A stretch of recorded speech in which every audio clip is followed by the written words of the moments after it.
નમસ્કાર ખેડૂત મિત્રો જો તમે આઈ ખેડૂત પોર્ટલ પર ફોર્મ ભરવાનો વિચારી રહ્યા હોય અથવા તો ફોર્મ ભરી દીધું હોય તો આ વિડીયોને ખાસ ધ્યાનથી જોઈ લેજો, કારણ કે ઘણા બધા ખેડૂતો દ્વારા અમુક એવી ભૂલો કરવામાં આવે છે જેના કારણે આપણું ફોર્મ રિજેક્ટ થઈ શકે છે। એટલે જો તમે ફોર્મ ભર્યું હોય અથવા તો ભરવા માંગતા હોય તો ફોર્મ ભરતા પહેલાં આ વિડીયોને ખાસ ધ્યાનથી જોઈ લેજો, કારણ કે એવી ઘણી બધી ભૂલોના કારણે એટલે કે નાની ભૂલોના કારણે આપણું ફોર્મ રિજેક્ટ થઈ શકે છે। તો મિત્રો શું છે એ ભૂલ, એના વિશે આપણે વિગતવાર ચર્ચા કરી લઈએ। મિત્રો સૌથી પહેલી વાત કરીએ તો ઘણા બધા ખેડૂતો દ્વારા એક મોટી ભૂલ આ કરવામાં આવે છે કે તમે ફોર્મ ભરતા પહેલાં મતલબ કે તમે જ્યારે ફોર્મ ભરો છો ત્યારે જે ખેડૂત ખાતેદારના નામે આપણે ફોર્મ ભરીએ છીએ, આઈ ખેડૂત પોર્ટલમાં જે ખેડૂત ખાતેદાર છે તેના નામે આપણે ફોર્મ ભરીએ છીએ, પણ ફોર્મ ભરતી વખતે કોઈપણ વ્યક્તિ ખેડૂત ખાતેદારના નામે ફોર્મ ભરે છે અને જે બેંક ડિટેલ અપલોડ કરે છે તે કોઈ અન્ય વ્યક્તિના નામે કરે છે, એટલે મિસમેચ થાય છે, એટલે આપણું આ ફોર્મ રિજેક્ટ થાય છે। ટૂંકમાં મિત્રો તમે ફોર્મ ભરો છો ત્યારે જે ખેડૂત ખાતેદારના નામે તમે ફોર્મ ભરો છો એ તમામ વિગત માત્ર એ જ ખેડૂતના નામે ભરો, જેથી કરી કોઈપણ પ્રકારનો ઇસ્યુ ન થાય। મિત્રો બીજા નંબરમાં ખેડૂતો એવી ભૂલ કરે છે કે જે આપણે આઈ ખેડૂતમાં ફોર્મ ભરીએ છીએ તેમાં આપણે આઈ ખેડૂત પોર્ટલમાં છેલ્લું પેજ ખુલે છે ડોક્યુમેન્ટ અપલોડ કરવા માટેનું।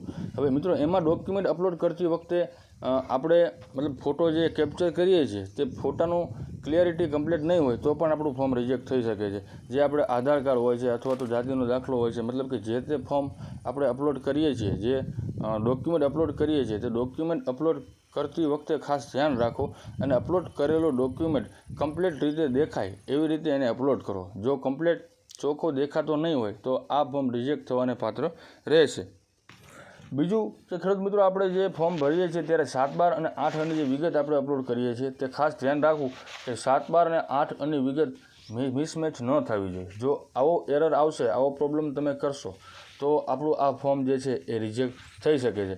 મિત્રો અમુક એવી નાની ભૂલના કારણે આપણું ફોર્મ રિજેક્ટ થઈ શકે છે, એ ખાસ ધ્યાન રાખવી ફોર્મ ભરતી વખતે। અને જો ખ્યાલ ન આવતો હોય તો માહિતી લઈ અને ત્યાર પછી જ ફોર્મ ભરવું। અને જો ઘણા બધા અત્યારે મિત્રો મોબાઈલમાં જાતે ફોર્મ ભરે છે, જાતે ફોર્મ ભરવા મિત્રો કોઈ પણ પ્રકારની તકલીફ નથી, પણ તમામ માહિતી સમજ્યા પછી તેને તમે જાતે ફોર્મ ભરો। હવે મિત્રો એક ત્રીજી ભૂલ એક ખેડૂતો દ્વારા એવી કરવામાં આવે છે બેંક ડિટેલની, એટલે કે બેંક ડિટેલનું જે પેજ આપણું ઓપન થાય છે એમાં આપણે બેંકની ડિટેલ નાખવાની હોય છે। હવે એમાં જે IFSC કોડ હોય છે તે આપણે એન્ટર કરતાં આપણી બેંકની તમામ વિગત એમાં ઓટોમેટિક ઓપન થાય છે, બરાબર। હવે એમાં અત્યારે ઘણા બધા ખેડૂત મિત્રો જે સૌરાષ્ટ્ર ગ્રામીણ બેંકનો જે જૂનો IFSC કોડ છે, બરાબર, એ જૂના IFSC કોડ નાખી અને ફોર્મ સબમિટ કરતા હોઈએ છીએ, પણ ખાસ ધ્યાન રાખવું મિત્રો, આપણે બધા જાણીએ છીએ તેમ બરોડા બેંક અને ગ્રામીણ બેંક આ બંને બેંકો મર્જ થવાથી IFSC કોડ ચેન્જ થઈ ગયો છે। એટલે ખાસ ધ્યાન એ રાખવું કે જો તમારી પાસે ગ્રામીણ બેંકની જૂની પાસબુક હોય અને જૂનો IFSC કોડ નાખશો તો 100% તમારું ફોર્મ રિજેક્ટ થશે, કારણ કે સૌરાષ્ટ્ર ગ્રામીણ બેંક જે હતી એનો IFSC કોડ ચેન્જ થઈ ગયો છે, બરાબર।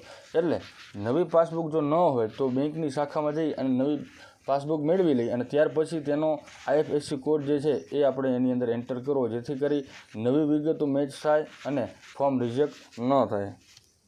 મિત્રો આ વિડીયોમાં હું તમને જે માહિતી આપું છું, જે ભૂલ હું તમને બતાવું છું તેને ખાસ ધ્યાનથી જોજો। ભૂલ નાની છે પણ આના કારણે આપણું ફોર્મ રિજેક્ટ થઈ શકતું હોય છે, એટલે આ બાબતોને તમે ખાસ ધ્યાનથી જોજો। અને જો ફોર્મ તમે હજુ સુધી ન ભર્યું હોય તો આ તમામ બાબતોનો ખાસ ધ્યાન રાખો, જેથી કરી આપણને કોઈપણ પ્રકારની તકલીફ ન પડે। હવે મિત્રો બીજી વાત તમને એ કરું કે આપણે જ્યારે ફોર્મ ભરીએ છીએ ત્યારે એમાં તમામ વિગતો એન્ટર કર્યા બાદ છેલ્લે જ સબમિટનું ઓપ્શન આવે છે, સેવ એઝ ડ્રાફ્ટ અને ફાઇનલ સબમિટ, આ 2 ઓપ્શન આવે છે। હવે એમાં જો તમે ફોર્મ ભરતી વખતે ફાઇનલ સબમિટ નહીં આપો અને માત્ર સેવ ડ્રાફ્ટમાં જ તમે સેવ કરશો તો તમારું આ ફોર્મ જે છે એ સબમિટ થયેલું જ નહીં ગણાય। તમે જ્યારે સબમિટ કરશો ત્યારે જ તમારું ફોર્મ સબમિટ થાય છે, એટલે ફોર્મ કમ્પ્લીટ બધી વિગતો કમ્પ્લીટ એન્ટર થઈ જાય ત્યાર પછી સેવ ડ્રાફ્ટની જગ્યાએ પહેલી વખત તમારે સેવ ડ્રાફ્ટ કરી અને તમામ વિગતો ચેક કરી લેવી, કમ્પ્લીટ કન્ફર્મ થઈ જાય ત્યાર પછી ફાઇનલ સબમિટ ફરજિયાત આપવાનું છે। જો ફાઇનલ સબમિટ નહીં આપો તો આ ફોર્મ તમારું આઈ ખેડૂત પોર્ટલની વેબસાઇટમાં સબમિટ થયેલું જ નહીં ગણાય, જેના કારણે આગળની પ્રોસેસ થશે જ નહીં અને ફોર્મ રિજેક્ટ થઈ શકે છે।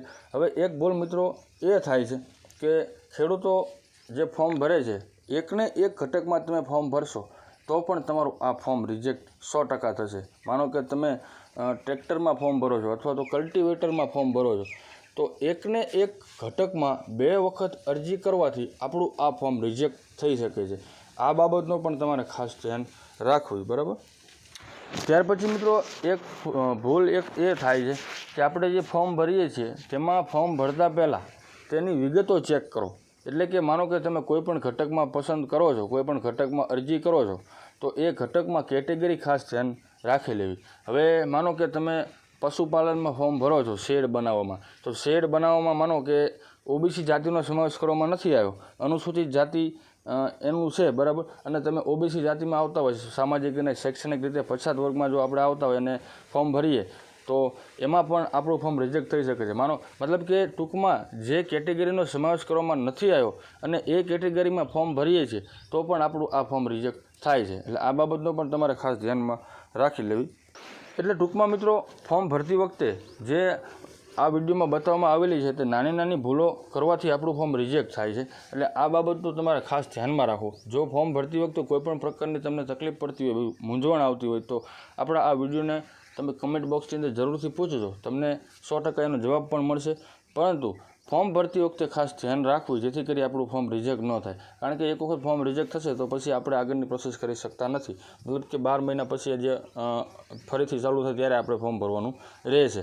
એટલે અત્યારે ફોર્મ ભરતી વખતે ખાસ સાવચેતી રાખવી અને કોઈપણ પ્રકારની તકલીફ ન આવે એવી રીતે ફોર્મ ભરવું. જો ખ્યાલ ન આવતો હોય તો કે ઓનલાઈન સેન્ટરે જઈ અને ફોર્મ ભરવું, અને જાતે ફોર્મ ભરતા હોય તો કોઈપણ પ્રકારનો પ્રશ્ન થતો હોય તો કમેન્ટ બોક્સની અંદર જરૂરથી પૂછજો, તમને 100% માહિતી એની મળશે. બાકી ખેડૂતોનો કોઈપણ પ્રકારનો પ્રશ્ન હોય, આ ખેડૂત બાબતે કે કોઈપણ ખેતીવાડી વિગતે કોઈપણ પ્રશ્ન હોય તો કમેન્ટ બોક્સની અંદર પૂછજો, તમને 100% એનો જવાબ મળશે. બાકી આ વિડીયોને ખાસ ધ્યાનથી જોઈ લેવો, ત્યાર પછી જ ફોર્મ ભરવું, બરાબર. એટલે આ હતી અમુક નાની નાની ભૂલો જેના કારણે આપણું ફોર્મ રિજેક્ટ થઈ શકે છે. તો મિત્રો આ વિડીયો જો તમને ગમ્યો હોય તો વિડીયોને લાઇક કરજો અને આપણી ચેનલમાં તમે નવા હોય તો ચેનલને સબસ્ક્રાઈબ જરૂરથી કરી લેજો. ધન્યવાદ.